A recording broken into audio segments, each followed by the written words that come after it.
Good morning mga dlang peeps. Andito na naman po tayo. Today is my day. Titignan po natin kung ano ang ng ating in-spring foliar dito sa ating palayan. Kasi ngayon ko lang po mabibisita kasi very busy po tayo sa araw na yon. Tignan na po natin. Ito na po ang ating palay. Mga dlang peeps. Yan po ay ating inabunuan noong nakaraang araw. Tapos inisprayan po na rin po natin ng foliar. Yan po.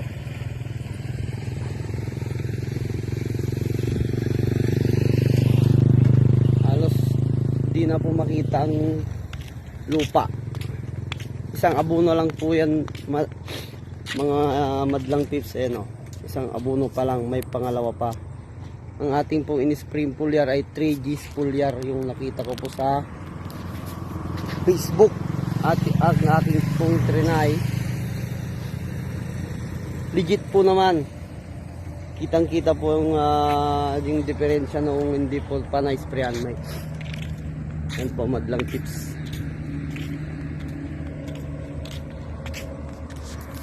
Atin pong tignan yung aking in-spray po. 3G's foliar, nakita ko lang po sa Facebook. In-order ko po. Ayan po.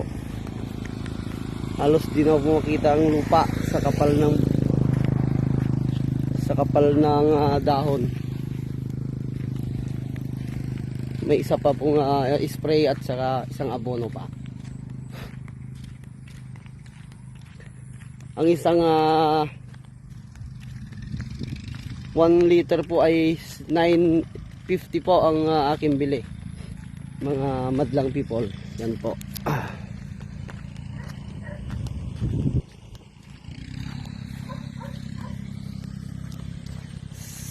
Katabi ko po yung nag-aagis po ng mais.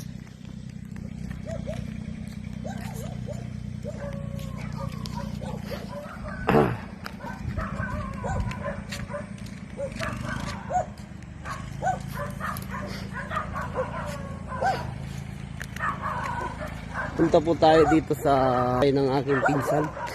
Dito po ata nakatago yung kanyang in-spray. 3G's foliar po.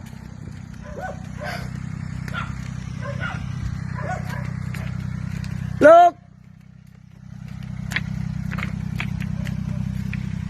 Ito po. Ito po ang aking sekreto ngayong second crop, mga madlang people. 3G's foliar. Kita ko po yan sa Facebook. Sa Kabanatuan po.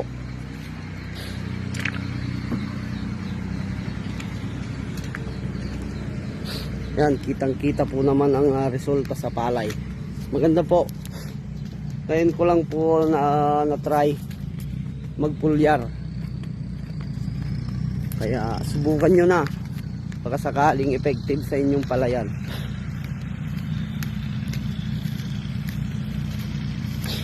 Yan po.